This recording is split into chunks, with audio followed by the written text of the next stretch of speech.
Hello and welcome back to the Reloading Podcast. My name is Beard. I'm here again with the Knight Hedork. Yeah. And today we are talking about Shattered Connection. Yeah, pretty good event actually. Yeah, it was surprisingly good. It's actually I have to say it's actually my favorite event now, above Continuum Turbulence. Yeah. Like the amount of things it did right was so high. Getting straight into it, huh? Yeah, it's pretty much. It's really fucking good. Like I love it. I was gonna do some housekeeping first here, but okay. No housekeeping anymore. No, but yeah, you can do housekeeping if you want. So yeah, first things first. Just a tad more housekeeping. The thing right now we've got going on is with SoundCloud. This episode you will only be hearing it on YouTube for roughly a week. Shortly afterwards, we will be able to upload it to SoundCloud, because since the last time I tried doing something like this, SoundCloud have imposed a limit on uploads on free profiles, which it sucks, because now you can only upload like, I think, 3 hours of audio material to a free profile. And we'll have to see about getting that sorted out. So this episode will be only on YouTube for about a week until we can get it up to SoundCloud. And furthermore, we now have a Discord server. You can find this now in any description of our episodes, or any bio or description about section of any of our social media profiles of the podcast, not our own. So yeah, you can join us there. And it's more focused about the podcast, but we do have channels for Ghost Frontline. We do have a bit of general just chatting, and even more focused chats that you can access when you become a regular, which happens if you just stick around, talk about the podcast, talk about GFL, and then we hook you up, and you can talk about all the other shit you want with everyone else. Yep. Also, please keep in mind that took a second there. That took a second to sink in. Brain delay here. I'm channeling my inner EN client. I need a delay and lag. All right. Yeah. Yeah. Okay, no. Yeah. But at least you're not care. Again, feel free to join us there. Again, links all in the descriptions, wherever you're looking for them. You should easily find it. It's a Discord link. You should know how they look, maybe. Yeah, anyways, let's get into the meat of the podcast today, which again is Shattered Connection. I like that we have polarizing opinions, because I think it was actually pretty weak. Interesting. So what do you mean in terms of gameplay or story? Because I find both good. The gameplay was it was frustrating, but not in a bad way. I really enjoyed it. To be fair, I mostly did the normal mode because I favor story over gameplay stuff. I will do the X mode later on stream, for example. I did do but for now, recovering EX. Resources and farming. I did do EX on clear, which did lead to a bit of a meltdown on Discord here. Oh yeah, because of the Intel problem. Yeah, the what? Intel problem. Basically, if you... Oh no. Oh, the Intel problem, right? Yeah, that's something else. But yeah, let's get into this later, I guess. Yeah. It wasn't the Intel problem for me. I had a bit of a meltdown with Talon Combat 1, because, oh my god, the fucking Gustav on fucking EX is the first one is so bad. I haven't tried it out yet, but I think I enjoyed the Gustav a lot on normal, but I'm not sure about the EX. Yeah, they're like really even on the X, I think they're really good fights, but the center carriage on Talon Combat 1 EX is fucking brutal. That's gonna be fun. I think what it said on Game Press is it has like the miniguns, minigun turrets. They have like 60 damage and 25 armor pierce. Mm-hmm. Or something. No, wait. No, they have 60 damage and 45 armor pierce. So they do some innate damage. Okay. And because they pierce through pretty much any armor you can put on any shotgun. Even with Periphery at max, etc. I'm not sure, but I think you can get some really like high you can get over that to get it down to 1 damage. Like you can get it down to 1 damage, but that needs a lot of setup, and you need a taunt fairy for the fight. Yeah, that's fair. For the first and second carriage, or a third. So I think you might be best off with like KSG, for example, because their armor value is really good. You need some chunky armor, preferably MGs that can buff it, which again, with the formation you have to run for the second fight, doesn't matter because the tiles don't reach. I think the tiles should don't ignore movement during gameplay. So basically, as soon as you well, yeah, but because the center, the main gun fires rather quickly. So the MGs wouldn't have time to run to the front from the start. So basically, you have to already start off with. You have to start them off in the center column. Okay, that's gonna be difficult, yeah. So you don't get any armor buffs from MGs if you have those, and you have a fairy that buffs relatively little armor. So even with like a set with fully enhanced armor, you only gonna get like what 36 armor. Yeah, I think about right, something like this, yeah. And her shield's not going to do much at that point either, so you're pretty much fucked. Yeah. So yeah, at some point. That was the single only stage I had to clear in normal mode. Everything else I was able to do with relative ease on hard, on EX. But good lord, that the fucking Gustav fight in Talon Combat 1 is insane. Did you use a guide for the maps on EX? Or? No. No guides. Okay, same for me. Until I got stuck on Talon Combat 1. I think I did no guides except for one map on Chapter 4, which I don't remember which one exactly it was, and for Chapter 5 for the majority, mostly because I just wanted to get through the event. Yeah. I mean, Chapter 4 did have a handful where I could see it. Yeah, just. But now looking through them, it doesn't really jump to mind which one it would be. Let's see. I think. Is it the one with the gates? No, I don't. Wait, no, that one was only a doozy on EX. Let's see. But overall, the difficulty on this event, I was really satisfied with. Actually, it might have. No, I don't think it was the boss stage.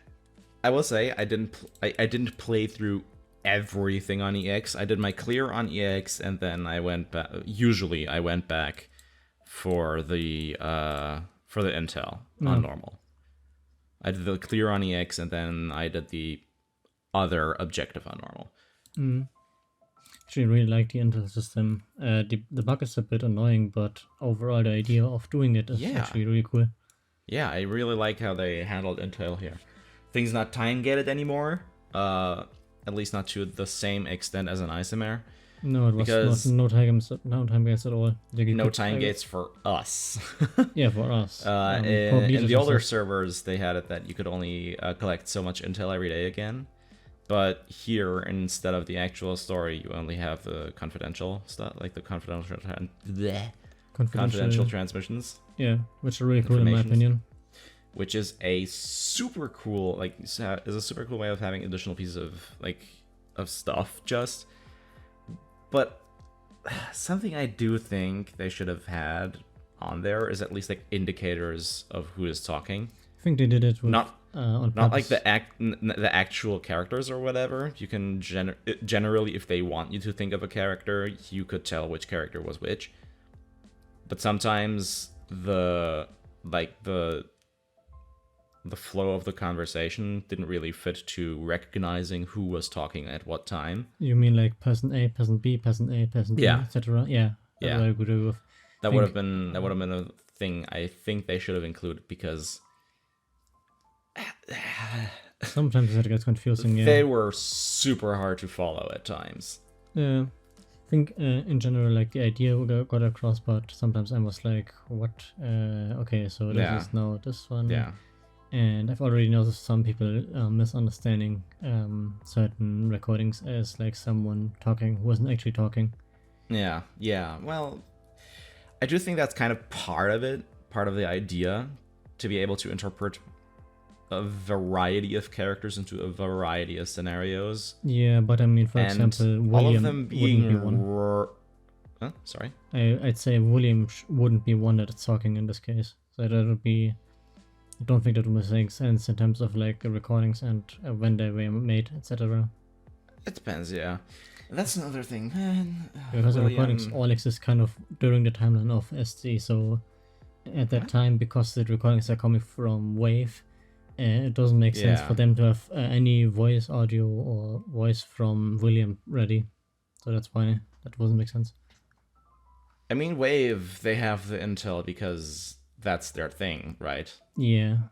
In general, it's kind of interesting that they added intel Wave. and like broadcasting technology, all that kind of shit is Wave's thing.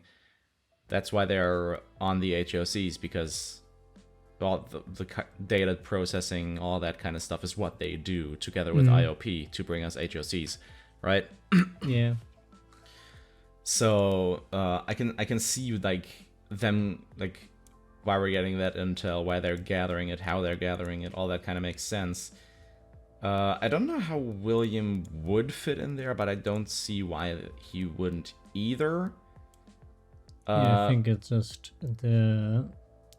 I think it doesn't make too much sense for William to be there, especially because if you listen to William's or read William's dialogue, you know that he's like really aggressive and like has an aggressive tone to his voice, etc.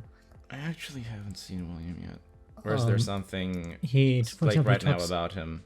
No, he talks about in Singularity. He talks a lot, and Really?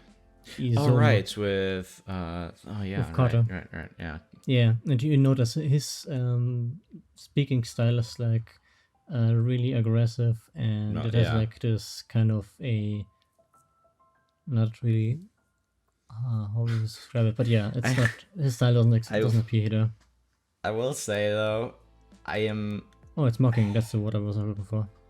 I know we've talked about this before. I know at this point it has to become frustrating. I am still not 100% convinced that William is father.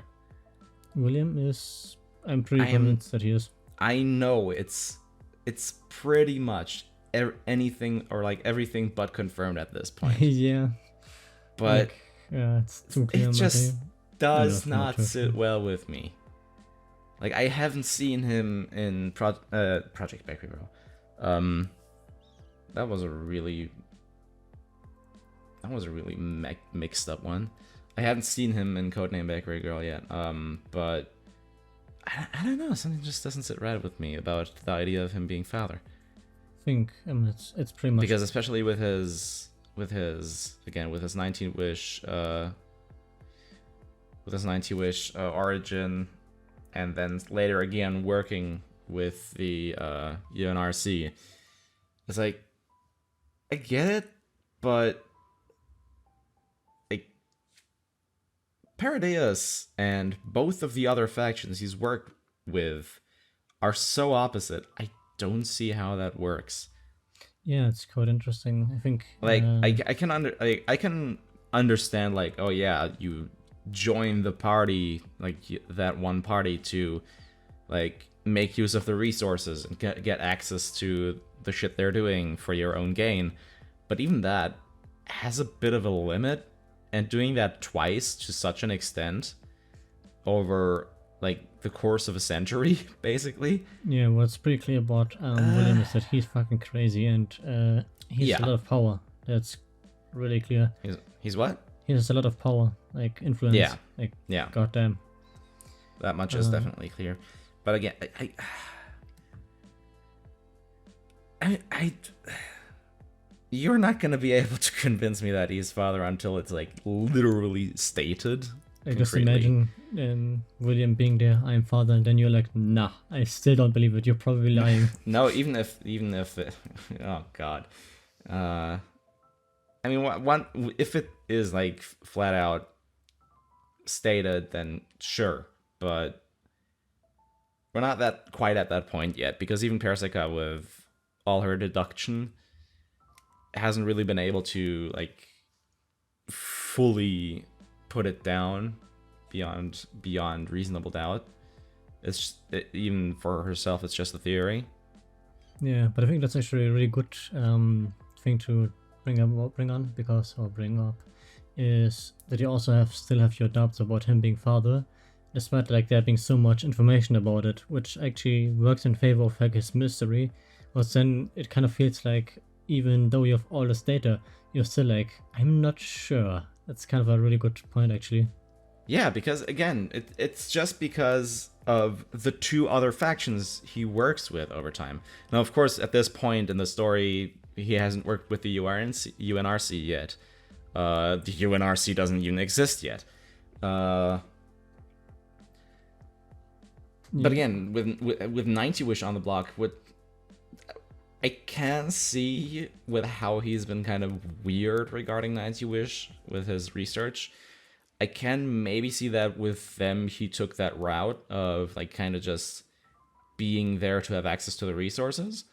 Yeah, there's also the whole thing with like that's something Persica noted, is like how he was weirdly hyper focused on Epiphylla and cloning stuff and shit like that, which also goes over well into later on the Three Goddesses project, which he works on, of the UNRC.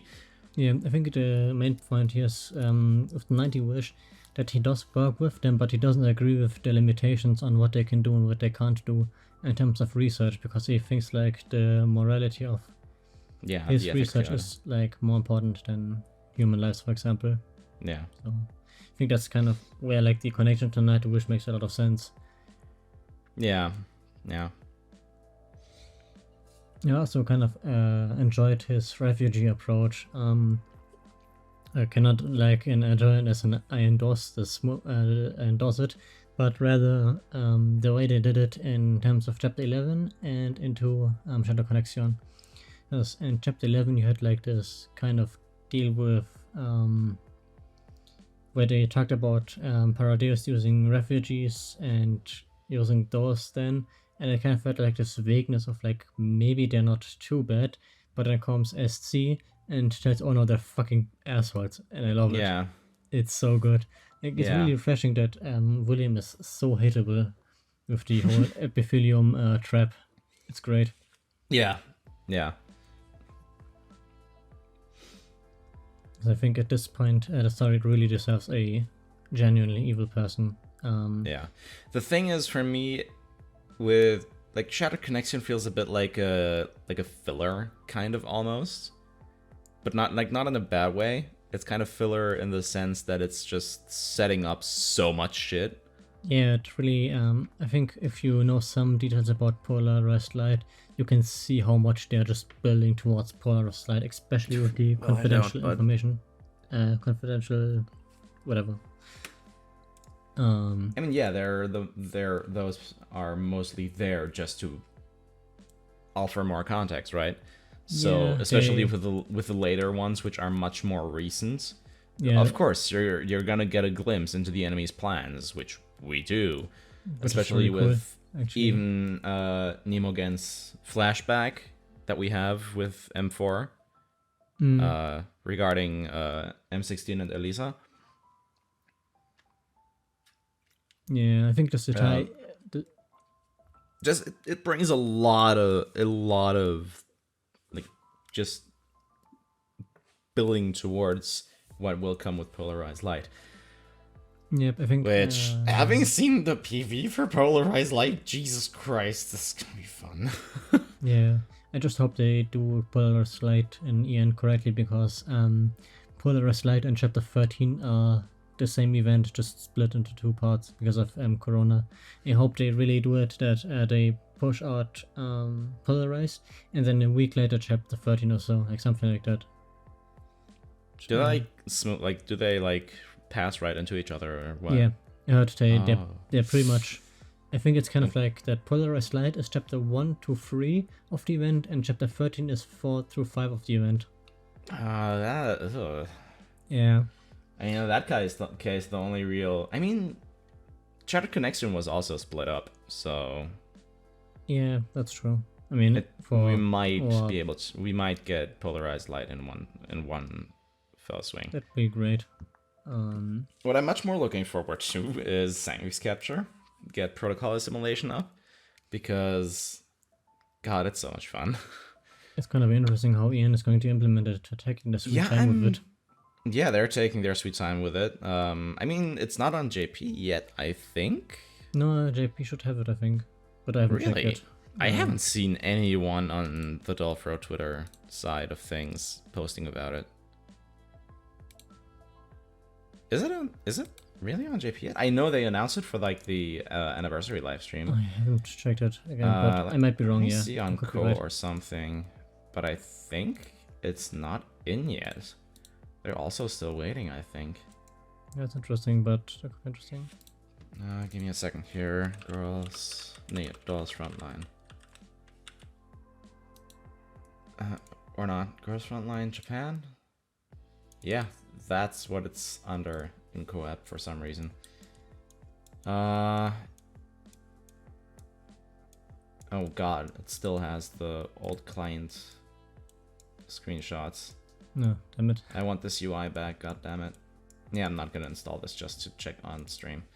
Okay, but let's assume they might have, but I'm not entirely sure. So that's Like again, I know they announced it for on the anniversary live stream, but I don't think they have it yet.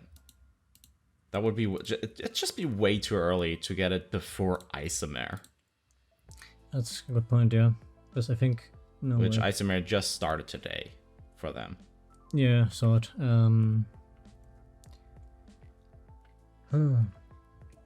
Like I can maybe see before Shattered Connection, because Shattered Connection didn't have its own like feature. Which I think it was actually the first. It was the first event to not have its feature, right? To not have a signature feature. Shattered Connection? Yeah. Yeah, I think so. I mean, it does have the mini game, but okay, the bullet doesn't count. I mean, technically, okay, no, the confidential file Intel system is unique to it. Yeah, but Intel was already Isomer's thing. Yeah, that's true. Isomer had the branching paths. And then after Isomer, we had Valhalla, which also did the Intel system is slightly like a bit differently. Yeah, Intel system was also pretty similar there. So yeah, like we have had. I don't know if Polarized Light also has Intel, but we've had 3 events so far with Intel, and each of them has done it differently. But Isomer was the first one, so. I feel like saying that just because it was slightly different or implemented in a different or better way, some might argue for specifically Shattered Connection, especially on EN without the time gate. Yeah, I guess I could see it. But then again, if you want to look at it from like a game design perspective, is it really that much better that they didn't put it on EN?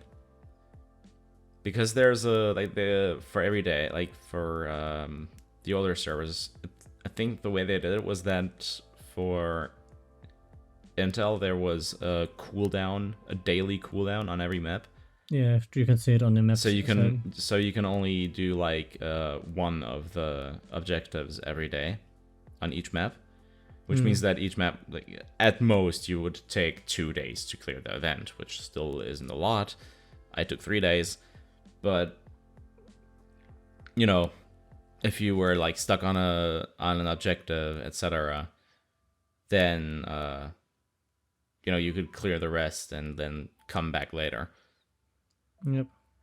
I think Ian's approach is pretty fine. I mean, and this case, a time gate isn't really useful too much. I think they're just there to like slow down people.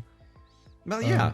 But that, I mean, I guess like staggered releases are also one way to do it. But yeah, I feel like rather than having staggered, I'd rather have something like Isomer's Intel mechanic than a staggered release. That's true, yeah. Because that way, like with Intel and Isomer, I'm pretty sure there was enough that you never had to grind for it, right? I think you could just collect them wherever you want. Well, yeah, you could collect them on whichever map you want, but for a full playthrough, you didn't need to like actually repeat a map, from what I remember. Actually, you had to, but not often. I don't remember having to. Unless you got more via EX, then no. Wait. Well, yeah, for one EX and... Yeah, okay, then, yeah. But if you just do normal, you have to repeat maps. Really? Okay. In this case, you have to just farm. That's... Then again, I think that's a good trade-off. Yeah. I think that's a good way to, like, be like, oh yeah, hey, yeah, you're able to clear this on EX. Here's a little bit of extra bonus intel. Actually, what I really enjoyed with... Yeah, then of course there was the fact that, repetition, grinding daily maps. I forgot about that part. That's where I got all my intel from. Yeah, I mean, speaking of grinding daily maps, God bless, but finally, a Shadow Connection is a nice first map to just farm for the crates. First map? Yeah, first map is really nice to farm for crates. Really? Just I haven't done any map farming yet, or crate farming yet, because it's basically deploy your clearing team, which can probably just be first quite. Oh, the elite one, the first, yeah, okay, yeah. Like it's a one-click map, pretty much. Just click on the heliport and you're done. Yeah, that's cool. And the court farming map is also really easy. Just EX. It's just a bit of manual switcher, but you can do it really fast. Like, I think the 80 approaches I did was done in like less than 2 hours or less than 1 hour. I have no idea about time, but it's fast. You just deploy echelon, move it forward, deploy dummy, and then autoplan towards the enemy and back to HQ, and then retreat, and then restart. That's really straightforward, and drop rates seem okay-ish. For what again? Court. The main one you want is court. Which map? It should be chapter 2, the last map, but I have to check. Let me see. I'm on it already, so... On EX then, I think. Chapter 2, the last map. Yeah, that does have a core drop. Yeah, exactly. And then you have the X mode. There's a nearby zombie, elite, I mean. And if you kill that elite, you have a chance of getting it's the first one, yeah. Yeah, so... That's neat. Really easy farming for her. I haven't checked into the other farming routes right now, or the farming things. I mean, technically, you don't even have to move here. It's a literal one-turn farm. Yeah. Because it's on capture mode, so it's gonna run into you. Oh, neat. Well, I'm gonna have to get to court farming anyways because she's insanely good, apparently. Oh, Theta just logged into my account. Oh, nice. The signature expired. Oh, amazing. No, that's my cue to close Nox for the day, I guess. Alright, I have mine open so I can still talk about stuff there. But yeah, to circle back around a bit here to Shadow Connection's story. As a whole, I think it's a bit weak. But that's just because of how much setup for polarized light there is. It's kind of like, again, it's kind of a bit of filler. In the sense that most of the story is more focused on, to an extent, looking back and taking things from previous events, wrapping them up a bit, again, especially in the confidential info. And, of course, more characterization or character story progression for M4 specifically. A lot of that here, and then just a lot of setup for polarized light. Yeah, but I think you're looking way too much into the setup of the polarized light stuff, because the amount of stuff that SC does on its own, especially with Parapluie, because it's basically Parapluie the event.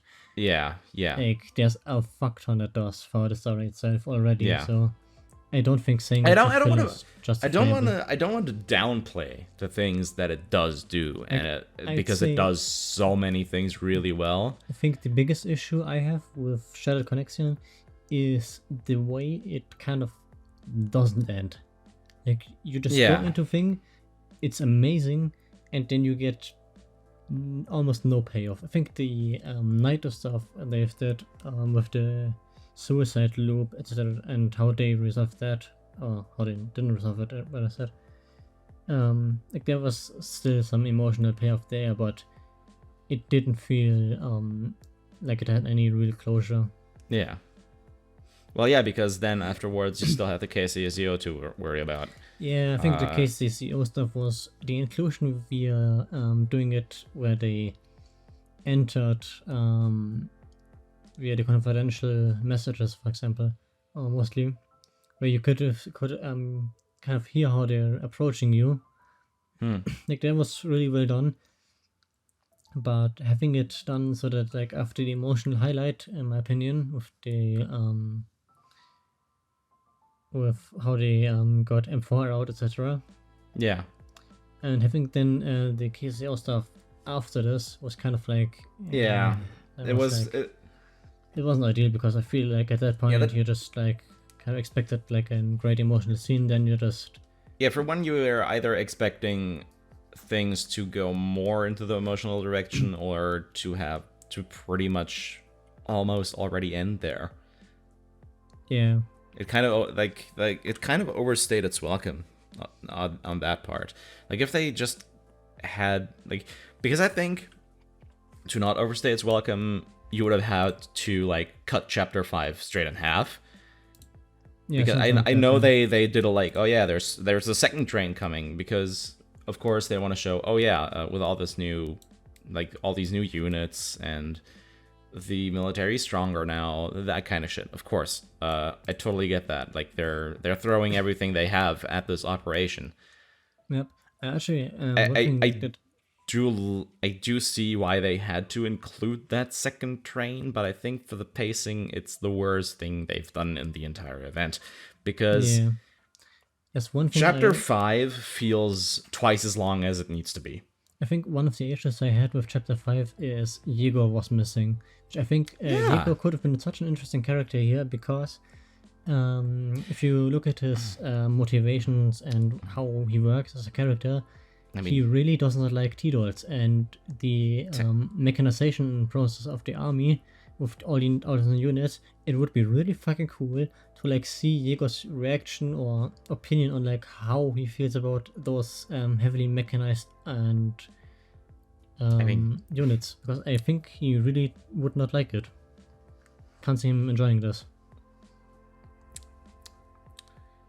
Polarized light spoilers, but Yegor is in here somewhere. He's just not featuring in this event. We will see Yegor soon enough. I know. Yegor's gonna be there. That's obvious that he's gonna return. He's a pretty important character. But yeah, I think like it would have been still really cool to have, for example, Yegor observe like the situation and just for example feel disappointed about how the KCCO is approaching this whole thing, or like in general like have his opinion on stuff. That would probably have you seen the Chapter big 5 fuck interesting. off Mac in the summer event? Yeah, I have. That's I know which one it is. Yeah, okay. But it is a just manned wanna make mech. sure. It's not an automated mech. It's not an automation. Yeah, yeah. So that's different. The centaurs are though. The centaurs are manned. Are centaurs manned? I have no idea. I haven't checked into this. I would check, but I can't. Yeah. Alright, I think I should be able to. Should be in the enemy index, right? Yeah. Okay, let's check real quick. I don't think they are. Let's see. They don't look manned. They look a bit too, Regular. just a tad too small to be manned. Okay, centaurs are. Okay, it's It should have a small description, and I Yeah, would they expect it just to said- say there. The military regular combat unit fires special arrows with exploding arrowheads. It's a well-trained elite unit with. Yeah, it doesn't say anything about it being manned, but it isn't manned because of the torso. Yeah, fair, I guess. If you look at. I don't think I. I'll just send it to a printer. I want to copy it. Okay, there. Like, if you can squeeze a human in there, then he has no. Oh wait, no. Shit, I said. You mean a Minotaur? Yeah, the Minotaur, not Cyclops. I'm sorry. Also The no actual mention mechs of, there. Also no mention of it being manned, and I don't think it is as well. It's, yeah, it doesn't look too manned in my opinion. Oh well. But it's hard to say. Yeah. And even then, I mean, the point would still stand with the mechanization. yeah, process, with etc. all the other ones. I mean, even then, prior the Aegis and whatever the fucking infantry is called, they're also dolls, technically. Yeah, Ada is the base thing. I think they probably stem from those. Yeah, again, Jaeger is here. You just can't see him yet. He's got his own train. Oh man. I think, yeah, the train stuff was kind of... I don't think it was out of place. It just dragged on. It dragged on for way too long. Yeah, I think they should have done a bit more with it. Like having them have more impact, etc. Like, I think what could have been interesting would come in earlier. Either that, or like have them have some real impact by actually killing some T-dolls. Like they're not fucking around. Like you have to, for example, the Desert Eagle team. Like if the train would have killed one of those, that would have been interesting. I mean, they did do quite a bit of damage to to start things off. Yeah, but from what we can gather in the end, there weren't actually any lost dolls, I think. No, not really, I think. Even though they were like, oh yeah, the entire train's fucked from the barrage there. Yeah, I think one of the interesting aspects was that the trains were nowhere near as scary as the Isoma. Like that shit was really good with the dark fog, etc. I think like one of the reasons why I like Shadow Connection so much is that like this creepy horror like theme just runs throughout the entire event until like chapter 5 or so. Yeah. Like you have to like this huge cluster mind connecting with everyone, and it's really well done. Yeah, it goes into the like more on the like actual like idea of like, or explores the idea of this kind of like just AI shit going on in this world, especially with Paradeus, which from the from their first appearance in technically chapter 11. Continuum Turbulence is 10. Sorry, is 10.75. But yeah, from their first appearance in Continuum Turbulence, you could tell there was something unusual about Naitos, and like in terms of what the fuck they are in the first place. So from there on out, it's all been like really like, the fuck are Paradeus doing, all that kind of shit. And Shadow Connection has almost all the answers for that, and at the same time builds on so much more and does so many more things with the story in that regard, especially by going more into Ogaz and Paraplui, which again, I still can't quite wrap my head around about like Ogaz being, again, for those that don't know, Ogaz is a real thing. It was basically a prototype for a national like a national networking system in Russia, which basically a proto-internet like ARPANET, but for the Russians. To be fair, and it was in the GFL wars too. We've had, I think, for one, it's obviously mentioned the con files, and I think we've heard Carter talk about it as well, right? I think so, yeah. Carter's mentioned the old Ogaz, the pre-World War III Ogaz. Yeah, I think so too, yeah. But there was probably a Singularity, and I haven't checked that in a while. I think it was before the Singularity, actually. Is it? So maybe chapter 8 or 9. Like chapter 9 or 10, I think. No. I think somewhere Yeah, in there, 16. Carter mentioned Ogas. Yeah. Pre-World War III Ogas. And then, after World War III, you've had 90 Wish, for some reason, bringing that shit back up. Yep.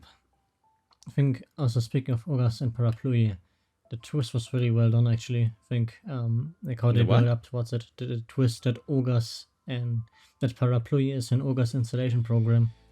I mean, I feel like that's something that's mostly been stated, like, or again, it's another like part of All But Confirmed, because it's mostly been a Sangvis thing, but at the same time, Elisa is an Ogas derivative. Yeah. And like all of Sangvis has a very like has that pyramid, like it's a pyramid scheme. Has that structure going down, that network structure, which is completely unlike Xenar.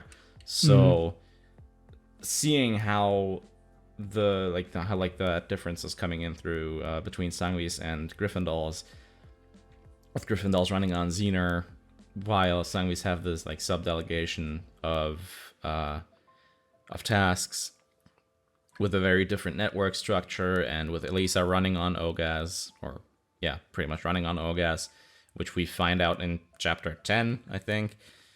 It's pretty much written already there, just not stated. It's just really stuff like how they've presented it and how they've feed you the information over time. I mean, totally. There's like very much the difference of like it definitely has a different vibe once it's stated.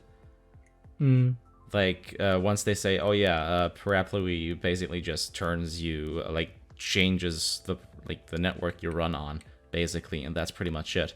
Yeah, I think they wanted that Sangvis have just been using it to pretty much assimilate dolls into their like network, because it rewrites them into Ogas, like running on the Ogas protocol, which they can access.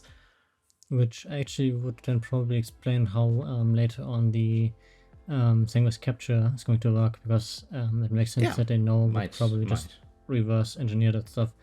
One thing I kind of thought was interesting was the whole reveal with M16 having Parapluie since the very beginning.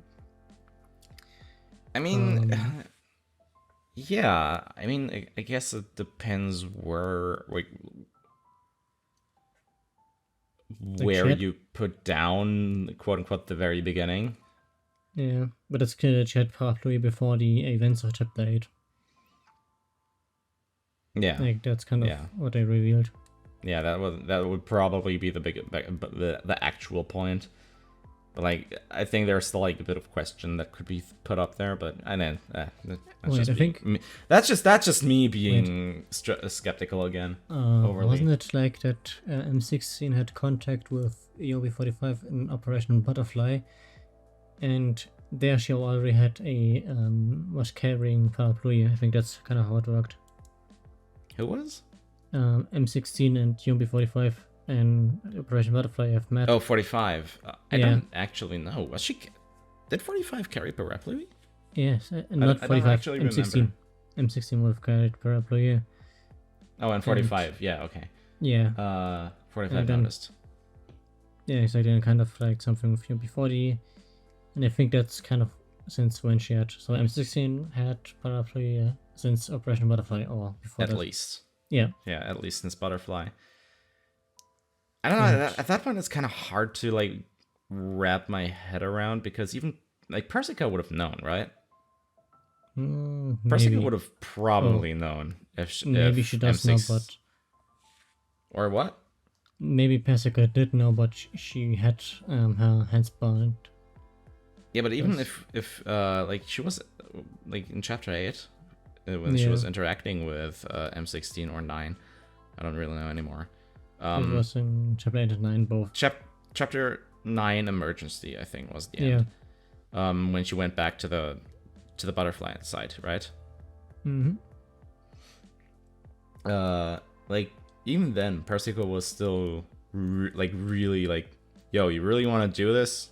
Because Yeah, you so know it's- Parapluie's gonna fuck you over when you go here, right? yeah. Like, I think that she would have known if M16 would have had Paraplui from the beginning, right?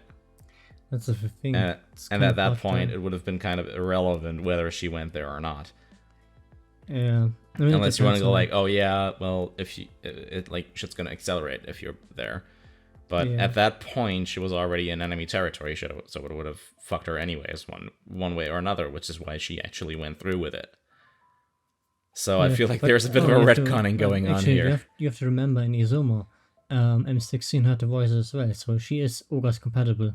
So it's not like other T-dolls. And I think that's something that Pasaka didn't know maybe. So her contact mean- with Ogres isn't really that much like a meltdown, but rather just extra voice and other stuff, for example. So I think that might be a reason as to why. Then that Pasaka puts up didn't the notice. question as to where does it make M4 special at that point? I think M4 is Because M4 is special for being able to contain Ogas because she's from a brain scan, so she has a much more efficient neural cloud. Yeah, I think the difference between those two is M4 can be a host for Ogres, like the complete thing could fit into M4, but other T-dolls, like M16 for example, they can just tap into Ogres, like the entire cloud system. They just can't use the whole thing. That's kind of how I imagine it, how it works. Also, I have to rewrite just a tad of fragmented reality now. Huh. Because we now specifically have the mention that neural clouds are simulated. Mm-hmm. So I have to rewrite, like, compile and shit like that into being simulated. Not entirely. I think For a beard. Wasn't it like this that they mentioned that they use the inverted forest to simulate neural clouds for testing purposes more or less, but the actual things are real. Like they.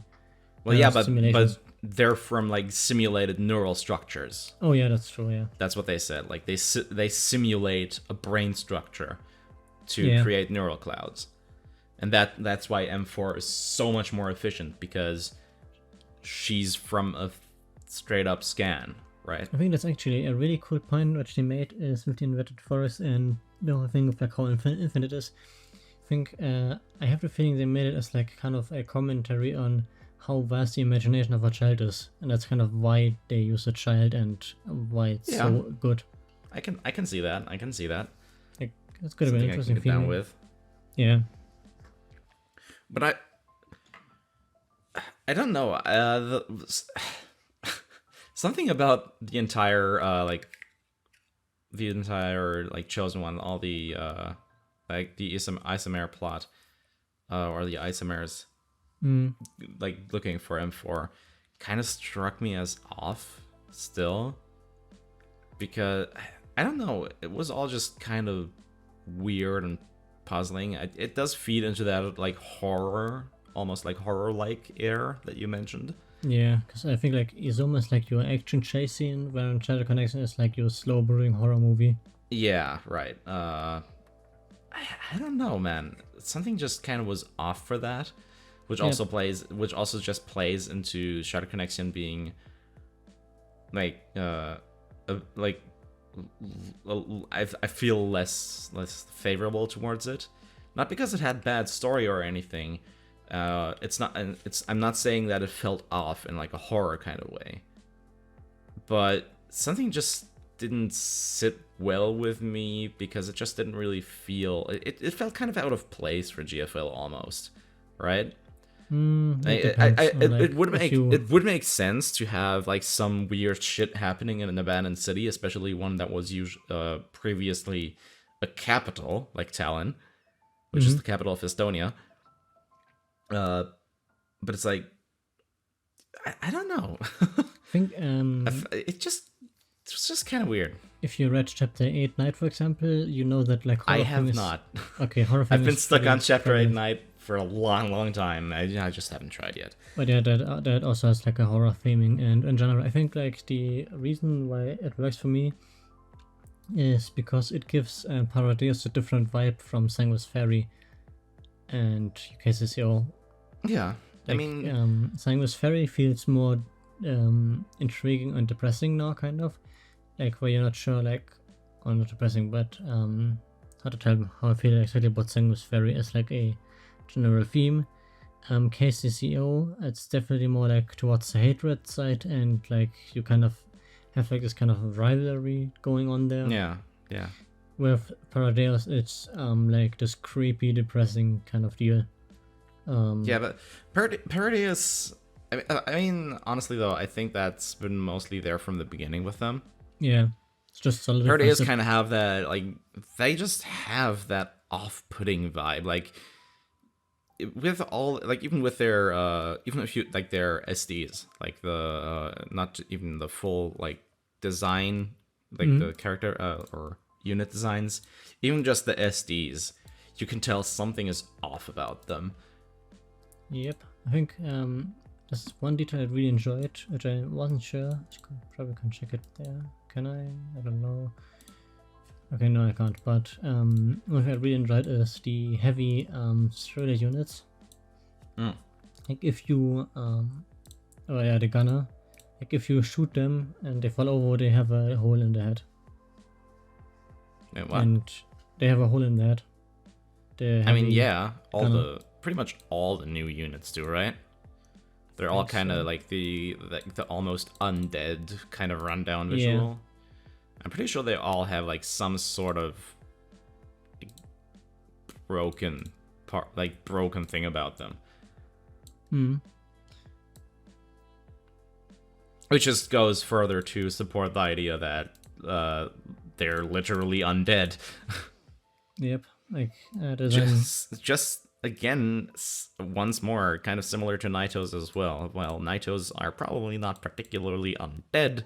They're heavily mechanized clones, probably. Yeah, like they're definitely based on real humans, but yeah. Also, Anime Index is a fucking blessing for the artworks. Holy shit! What is? The Anime Index. Oh, the Anime Index. Yeah, for actually giving us a place to access it. Yeah. Great. Like some don't really exist as non-SDs. Yeah, I mean some don't in general. But previously, like usually you could see the artwork if you looked at the like for other units than like for like non-SF units, like KCCO and shit. You could see usually you could see them on the like the enemy view when you like put like held on them. But since I think the update that brought the UI rework, that was changed, which was also when they like took out the names above the portraits, which until today I don't get why they changed that. Like, you know how before they had like the unit names over the portraits, and then it still said the like traits that they have, that it still says now right next to them.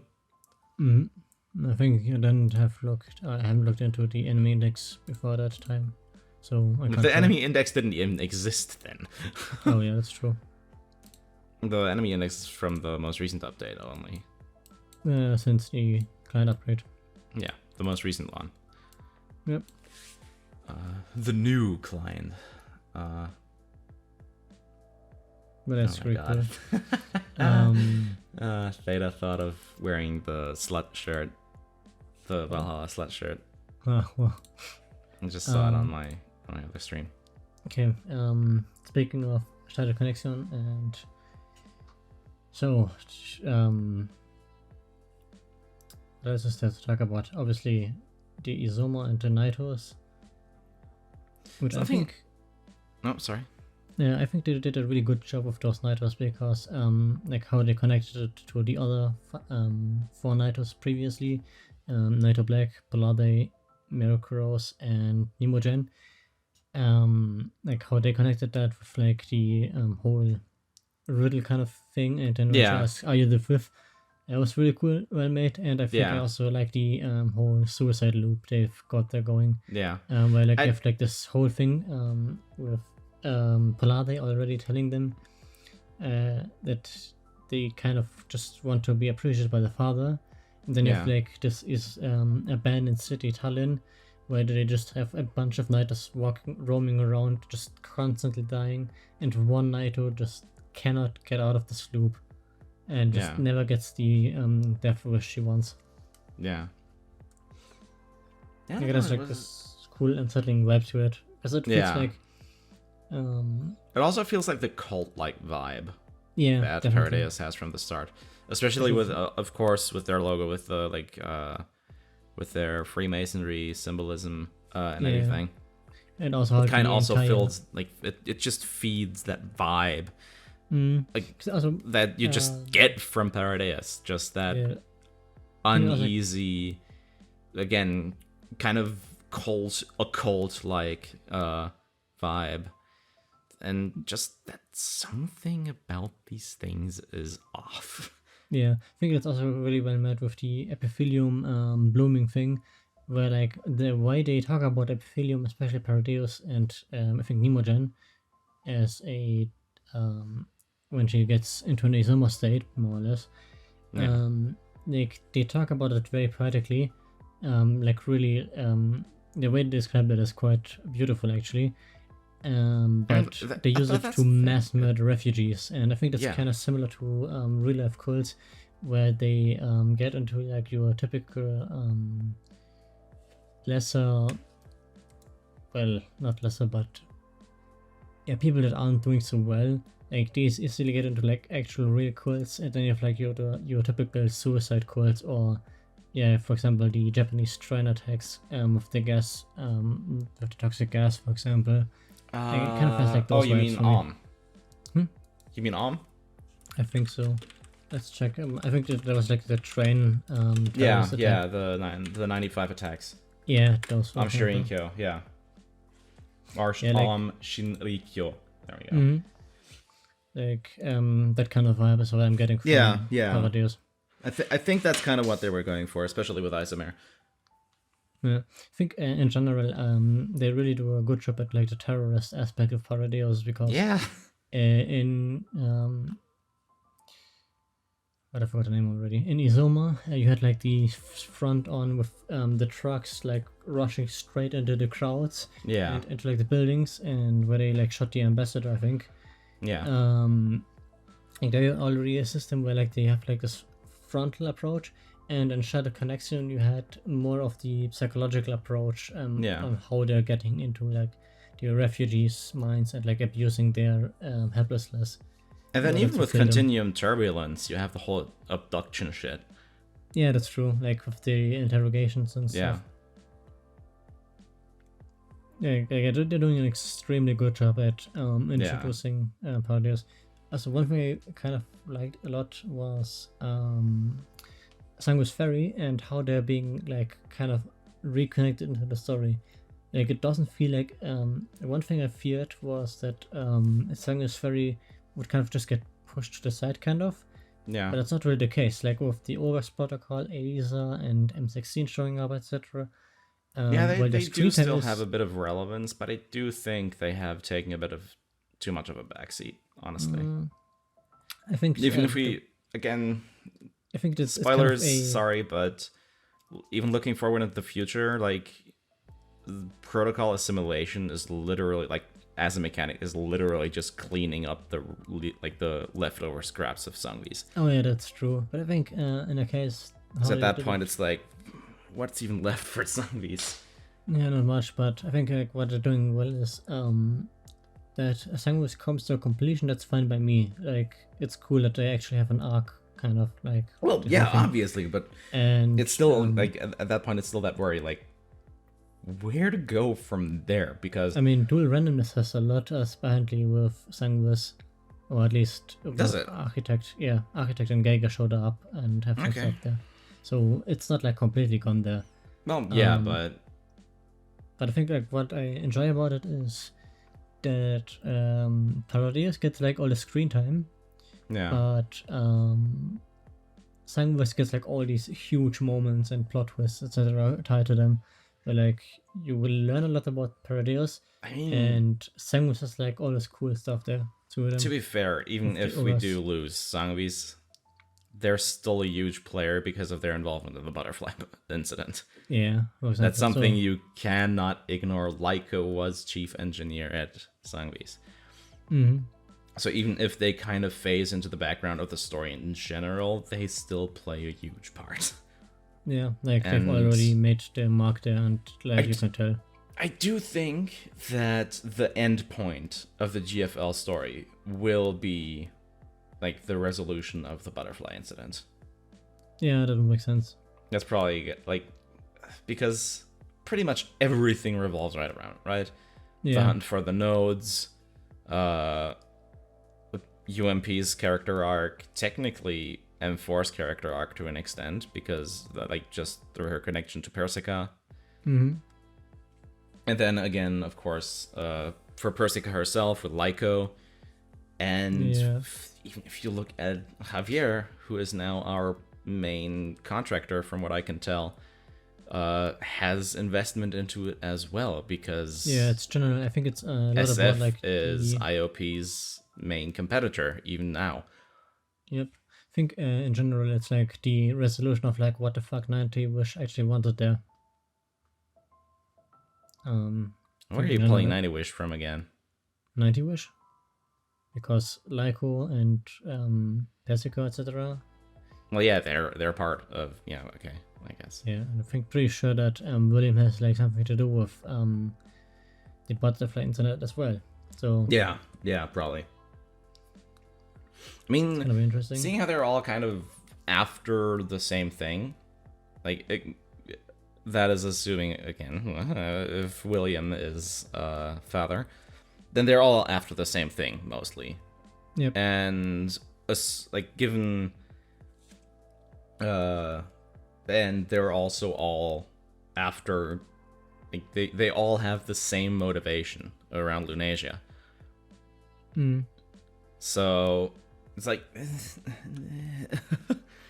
Yeah, it's kind of interesting to see how this unfolds. Because I think like because the collection gives you enough to theorize, but not enough to answer. yeah, that's the thing. Like the answers that Shattered Connection gives just throw up even more questions. Yeah, Because again, you have like there are so many things answered about like M4's origins, about motivation, both of Persica, Lyko, and William. There's just so much shit, and I mean it all revolves around Lunasia, and we see a whole bunch of shit about her. But then again, like for one, Persica only got really invested in it because of William's cloning antics. Mm-hmm. And then there's the question still, what's up with Lyko? We also know that Lyko likely used Lunasia or a clone for Elisa, because she has a very similar appearance if we assume that who M4 sees in what, chapter 10 or Singularity is Lunasia. Which is likely because she appears in the same garden that we know is like the mansion, like where I think what stated Lunasia lived, and that garden is part of it, right? Or at least it was used to illustrate the garden, like as background art here. I think. But yeah, the good thing is that according to rumors, we still have like 7 more chapters to go, so we have plenty of time to resolve this stuff. Yeah, at least. Like, the thing is still like, with having to bring the story to an end, there's still like the question, well, what afterwards? Because GFL is a live service game, and you can't exactly stop once the story is over. I mean, if you think about it, that can't really have a straight up end because GFL 2 exists, even if there's a time jump there. Well, yeah, there's a time jump there, but once the grand story, the grand story of GFL itself concludes, again, assuming it will be lifting the mystery behind the butterfly incident, then again, what afterwards? Yeah, sure, it that'd be won't be interesting the to see. end, but at the very latest, the end will be the dissolution of G&K or the transition into GFL2. But Yeah. that's the final point, the absolute like deadline. And even then, you have like a time gap between GFL and GFL and GFL2. So Yeah. there's like this, I think, 2-year gap or so, or more. I don't know. I don't remember It's like exactly. 30 years, I think. No, wait, Yeah. 30 years No, was 30 Bakery was Girl. Bakery Girl, yeah. It was My like bad. closer to 10 Yeah, or like 20. so but far yeah, we've covered like barely 1 year, I think it was. it could be more, I think, at this point. I think we've barely covered in 1 year because the URNC isn't a thing yet. Oh, yeah, you're right. So, Yeah, I think it's gonna be interesting to UNRC. see I think how it's they're gonna handle because it the after UNRC was established 2060, 50 or 65. Let's check. Oh my god. Union of Researchers and Notions Coalition. There you go. Yeah, 2064. Mm. Which we start in 2062? Something think. along those lines, yeah. I think it should be 2062. Give me a second here, The I'll manga check. has it. Yeah, 2062. Yeah. So now we're barely 1 year in, so the URNC isn't a thing yet. Yep. Okay, let's see. What else was there to talk about? Chapter Connection. Something I do want to Oh, yeah, right. Enemies are actually a lot of fun to fight against. One thing I've noticed I was do the like- KCCO. I do Also like the fun. new KCCO units. Fuck Cyclops, but everyone yeah. else is fine. You know, one thing I've noticed is, holy shit, 84 is really good against them. The Incendiary Hawk. 84, yeah. 84 is really good against them because I'll have to check. Incendiary. I haven't tried her yet on in general. Basically what she does is she functions like a vector, and if you shows incendiary grenades onto your doggos, they're just gonna their shield depletes so fucking fast. It's cool. Yeah, well, that's just damage ticks being damage ticks. Yeah, but that's kind of what Something I 84 really does. something I really enjoyed was the lack of swap units. Because oh my god, seriously, swaps were the biggest fucking mistake ever. I mean, to be fair, I haven't seen. Wait, You haven't almost- seen them because you didn't play Isomer on EX, but oh my god. I have seen them on the X, and I have seen swap units. They're not just in Asm, they were also in the I think Halloween event on EX or something like that. Like swap, or was it in Valhalla? I don't remember, but I have seen swap units. They're a pain, especially they're a the pain. swap Jaeger. I think. Yeah, they're getting those, and like, then bullshit. just look at fucking look at the level of enemies in Isomer EX, and you know how much fun that was. Yeah, I think there was.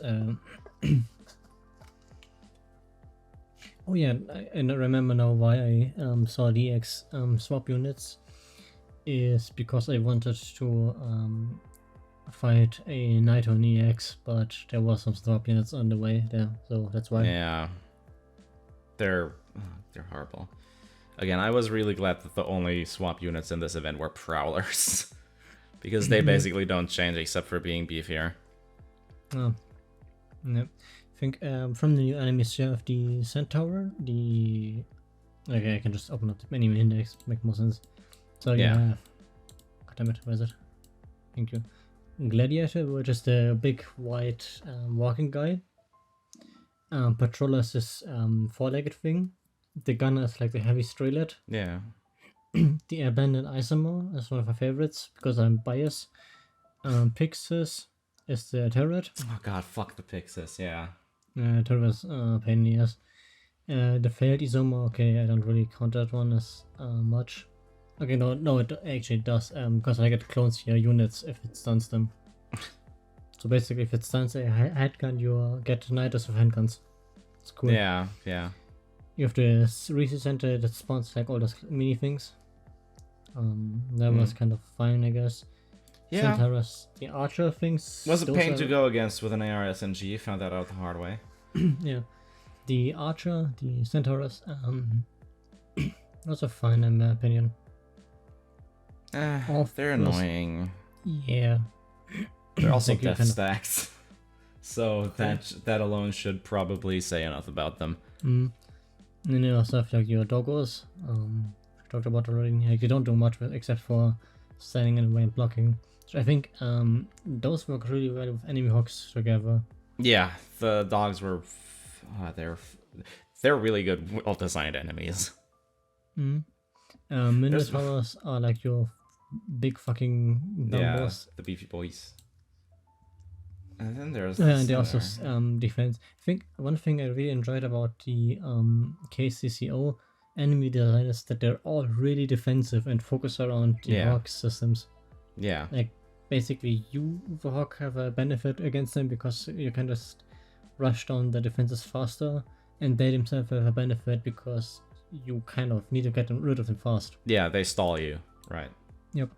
Like they're more about stalling, whereas like the they're more strategic basically. They just make for a more strategic fight by their design. Let's see. Okay, so for example, the gladiator, the big chunky boy, the white one, has a so it reduces movement speed and round of fires, makes it slower. It has a recovering shield, and it gets stronger. So basically, I mean, Abandoned Isomer's main only attack really is a debuff laser. No, it's not really deep. I mean, the abandoned isomer, the black ones that walk around. No. Or do you mean the failed isomer? Failed, right? Yeah. Not entirely. I mean, yeah, So she also has the clone, but yeah. So basically, what she does is she stuns and probably debuffs your units. she debuffs and she clones. Then she spawns clones. Yeah, that's what she does. The abandoned isomer is like a big stun. Yeah. So this is on that. Oh, they're yeah, your crowd battles. Ah, interesting. So reading through them now and okay. No. Okay, so the only exception is the patroller, but in general I think like, it seems like the theme of and depicts us, I assume. Yeah. But your gladiator, gunner, abandoned isomer, failed isomer, and I think probably some more. They all have like this thing of debuffing. Yeah. Like they weaken your units. Yeah. Again, there's just a lot, like all the new units, a lot of them just have this more, like, the battlefield control, like, theme around them in terms of gameplay. Yep. Like, case the Zero is defensive. Shut up, GFA, I can't even play right now. So, yeah, I think it's like really cool what they've done with the enemy designs there. Yeah, I really like the designs, save for the fucking Gustav, Jesus Christ. Okay, Gustav is something. The second carriage was just such a... Oh, God. I remember, like, this one thing where you have to fight against the Gustav map, and, like, this fucking thing reached to the end of the map. The only thing we didn't reach was, like, 2 nodes or so. Yeah. It was absolutely crazy. Yeah. Oh, one thing I know really which one you enjoyed. mean. Yeah, one thing I really enjoyed was the lasers. If you had them, like this Hawk thing, like, Your own? yeah. The center carriage? Yeah, for example. The friendly? Yeah. Like, the way they've done it was really cool with the camera shake and like Yeah. the sound effects that were like, Yeah. it felt really, really powerful. Yeah. I mean, so did it if you were on the receiving end. Oh yeah. Oh god. I don't like being on the receiving end of it, but having it on your side is cool. Yeah, having it on your side is cool, even if it wasn't even that powerful. Yeah. It did like 100 damage or 150 damage or something like that. Yeah. Or 400 on EX. Oh, nice. Which still wasn't enough to do like a lot of damage to even Elids in the last map. No. But yeah, I think that's pretty much it. One thing I did want to bring up again here is fucking Epiphylla. Mm-hmm. Can I just say that Yuzhong is a hack now? Please. Can I just say that Yuzhong is a hack now? Okay, feel free to. Because how can it be that this one fucking flower stays on this guy's minds for so goddamn long? Like, if this is like full on deep lore. This is the deepest that you can probably get with Mika lore, unless you want to count Guns with Girls. But before Codename Bakery Girl, there was Girl of the Bakehouse, which was basically a VN that kind of told told the original story of Jifuti and Mendo, who we now know is pronounced Mendo, not Mende, because of the Reverse Collapse trailer. Thanks, Sunborn. But yeah, it was like the initial story. Like none of the world building was done yet, all that kind of shit. It was just Jifuti and Mendo against this, like, or having to deal with this oppressive regime. Which again, I don't even think the UNRC was named back then. But Girl of the Bakehouse was in development for like 4 years. Even though it's just a pretty small VN. You can read the script in like an hour. But it was in development for really long, probably just because, you know, Mika being a Dojin circle at the time. And its working title initially, its working title initially was Epiphyllum. Jesus. And the cover, if you look at it, I'm going to put it on screen right now for those watching on YouTube. I don't think I have to say much more. Give me a second. I'll send it to you on Discord really quick if I can find it. Where is my... No, go away. Twitter. Give me the thing. No, I don't want to... I'm struggling. I'm panicking. Give me a second here. Where is it? Scrolling through my replies. Stop tweeting so much. Yeah, I gotta stop. Where the fuck? Oh, Here we go. This is it. Yeah. So this was the cover for Epiphyllum. Okay. Yeah. It's really fucking obvious. Holy so yeah. Can I just say Yuzhong is a hack now? Yeah. Fuck. Jesus. Because and then again, they are a featured world building element at this point, but then they again feature in the GFL2 trailers. Yeah, you're right. When we drive through the yellow zone. That's crazy. So yeah,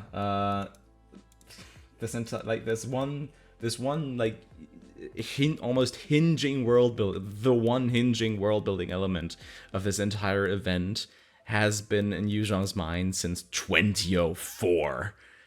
Over a decade, almost a decade and a half. Crazy. It's insane what this man is capable of with just a bit of fucking hack writing. I mean, it's safe to say that he's like one of the best writers that I've come across in media. Like that much. Yeah, I mean, at this point, he's probably not the only writer on the team, but yeah, I mean, it's fair to say, but he has the majority of it. Yeah, he has a lot of authority over it. Yeah. Yeah, and I think otherwise we wouldn't be sitting here talking about Epiphylla, I don't think. Yeah, that's true. I mean, not in this context, but yeah. Okay. So what else is there to talk about in Shadow Connection? I mean, there's the bug to talk about, I guess, with Intel. Yeah, the Intel bug, but I think that's pretty much it for me, honestly. Yeah, same here. I don't really have much more to say because again, I didn't do ranking yet. Yeah, same. Myself, but so I just heard that they just fixed some issues which made ranking probably harder. Yeah, so fun, even more, even higher scores we have to compete with. Yeah. Even higher scores we can not hope to ever compete with. Yep. That's fun. But yeah, I think that's also same for Red for me. With oh yeah, one thing I loved about Shadow Collection is it's super focused and compared to Izoma. Like with Izoma, you have like these branching paths, and it kind of Yeah, like yeah. remove the speed for me in terms of like Then the again, pacing, I etc. don't know if I like the more linear telling over isomers, like relatively split, like the isomers different routes, I guess. Yeah, I think that's the same thing I about. feel like the linear storytelling, like it kind of highlighted a few of the pace issues that I mentioned earlier with, again, specifically especially Chapter later 5, yeah. on with the Gustav. It Yeah, kind I of think highlighted those few pacing problems that the story have had. I think that could have been alleviated if you had done a more like spread out story. yeah, it depends on like how you do it because a linear approach, if it's done well, which they've honestly did for the first 4 chapters and Oh a yeah, bit into chapter 5, when like you have like it doesn't feel like you're cheated out of any perspectives there. You still have your Desert Eagle team, you still have your M4, your Sobo, etc. Like they all get their times, yeah, etc. yeah. So it could have been split up if they wanted to, but they didn't. In terms of like having giving you like, or rather, I mean it allows you that's to what you feed said, right? the It's more focused. yeah, it feeds you It's a the more condensed version, basically. exactly, like it feeds you the Of information the way it wants to. yeah, of what it's more condensed version of what they could have gone for, Mhm. rather than them going all out, which isn't something, again, that it's not something bad. I think it's just not the best for pacing. I do Yeah, think that in some ways Shadow Connection would have worked better as a more spread out event.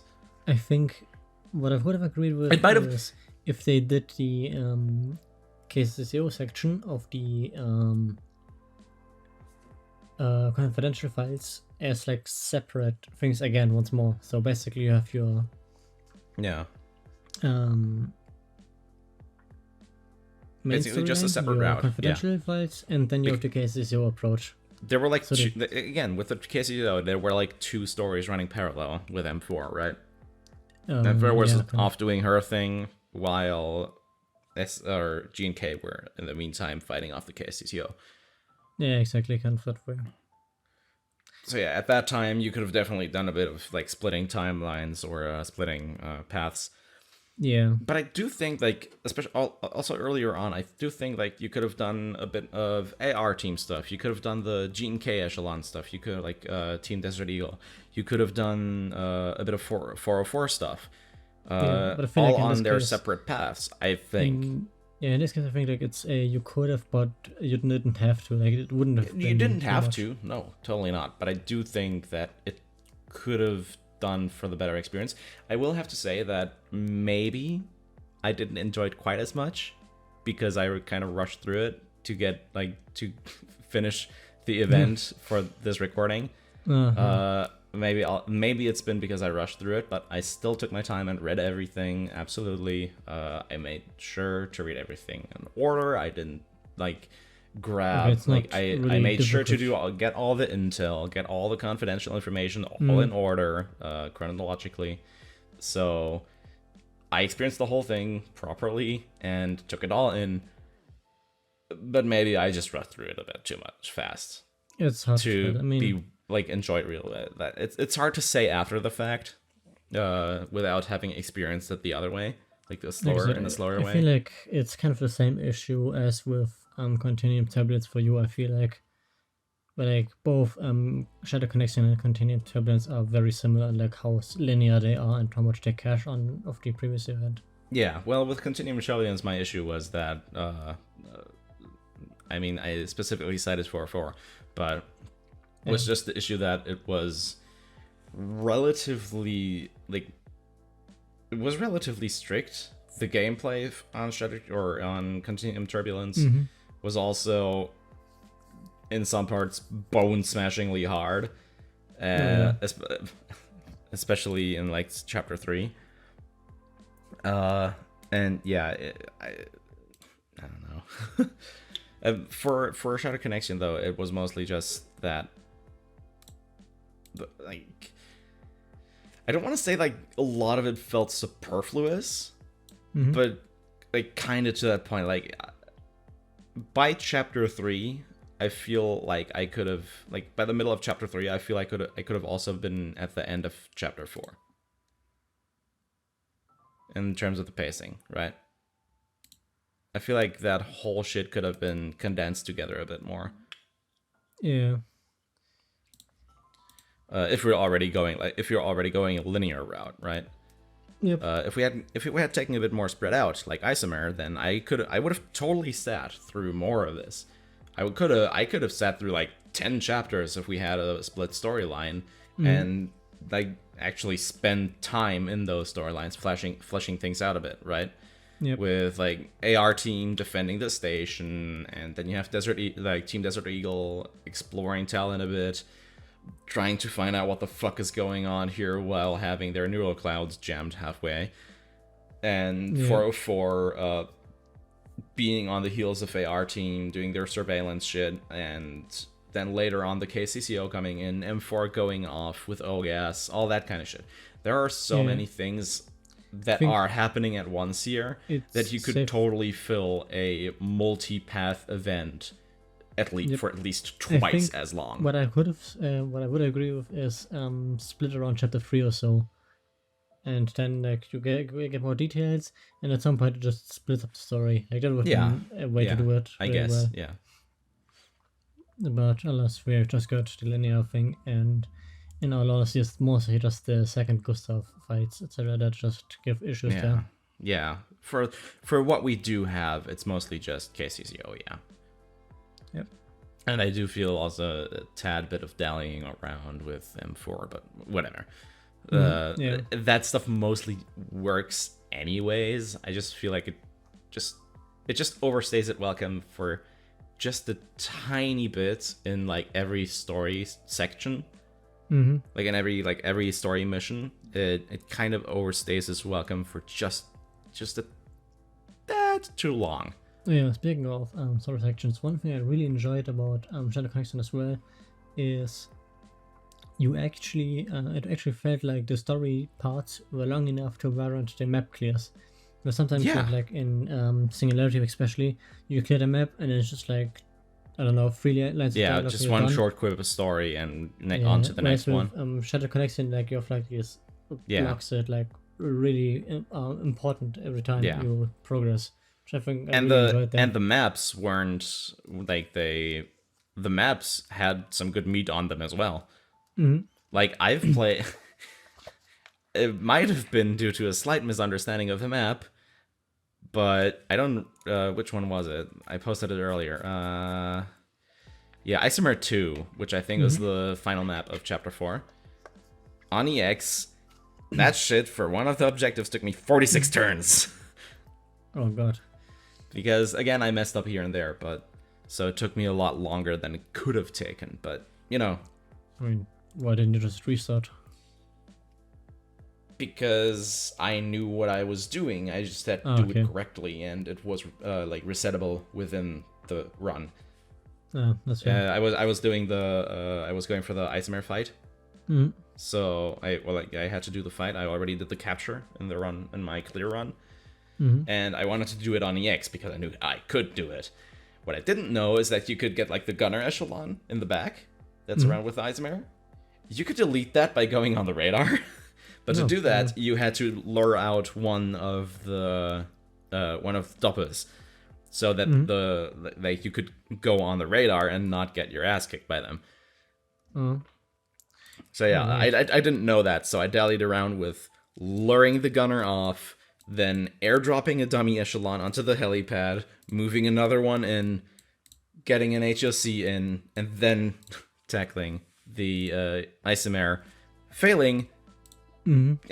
So wiping 3 times, which means that the next turn, everyone was back to square zero, except for the Isomer's health. Kind of interesting, but it was a super jank strat, which only arose from me not really understanding the map properly, like not even trying to go on the radar, because I would have gotten my ass handed to me by the doppos, which are max shielded.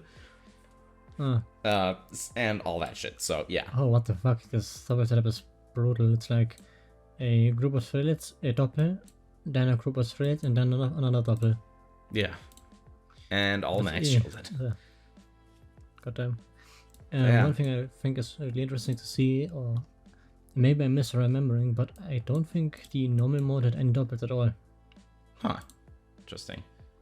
Yeah, I can't remember them unless I'm like without it, but I haven't seen them. I haven't checked normal on that map, so yeah, maybe. But yeah, that was Interesting. that's pretty much it. Yep, same here for me. I don't really. There's nothing really for us left to talk about. So yeah. So yeah, overall, favorite event, maybe not for me. It's still Continuum Turbulence for me. I'm not a big fan. Again, there's just too many small issues for me with SC. It's a great event, but I don't know, kind of slow. Pacing was off, and like again, the stuff with M4 just kind of overstayed its welcome. And then the KCCO came in way too late. Yeah, I agree with. The thing is, we knew the KCCO would be coming. I expected them to be there like by the middle of chapter 3. But then they were only a threat during the final chapter. Yep. Okay, so let's see it like this. I think the case. No, what I was talking about was slowness of the story. No, exactly. So the slow approach there was actually really welcome for me. I really enjoyed like how it took its time to like really go into like the stuff. I mean, that wasn't the.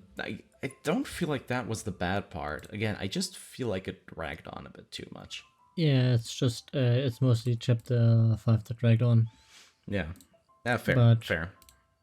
I think like if you think about it this way, the amount of stuff it does, not the amount of stuff it does, but the way the story progresses, etc., and what SC offers to the table, I would say it's flawed, but it's really, really fucking good. I mean, it fits, it works, it's different, yeah, but it's flawed, and I think that's fine. Like you can totally like. If you want to choose to ignore that, that's fine. If you want to choose to say that it's good in spite of that, that's fine. I would say it's good in spite of that. I just wouldn't put it that high on my list because of it. Yeah, that's fair. But I think like, it also depends on like what you think is flawed. For example, I mean, yeah, it all depends on what you're looking for. Yeah, Singularity has like also issues for me. Continuum Turbulence is like the closest to perfection for me because of like it does just stuff that I have never seen in media before or like in stories before. That's kind of why I love it so much. Yeah, I'll concur. In terms of story, nothing so far peaks Continuum Turbulence.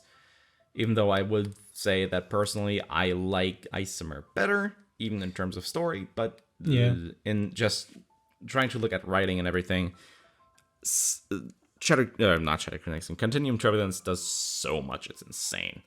I think Isomer, just the issue was for me basically that as interesting as it was, the split approach there kind of hurt it in my opinion at times, because the Isomer feeling was like this high octane action scene with the bike chase, etc., and like the extreme urgency, but you have it split up so it kind of feels more relaxing. And I think in this case, I think a switch in approach would be best for Shattered Connection, because Shattered Connection is like this whole massive horror movie theme kind of going on. Yeah. And like just figuring what the fuck is going on. Yeah. And I think like there would be a split approach really good if they went into like the idea of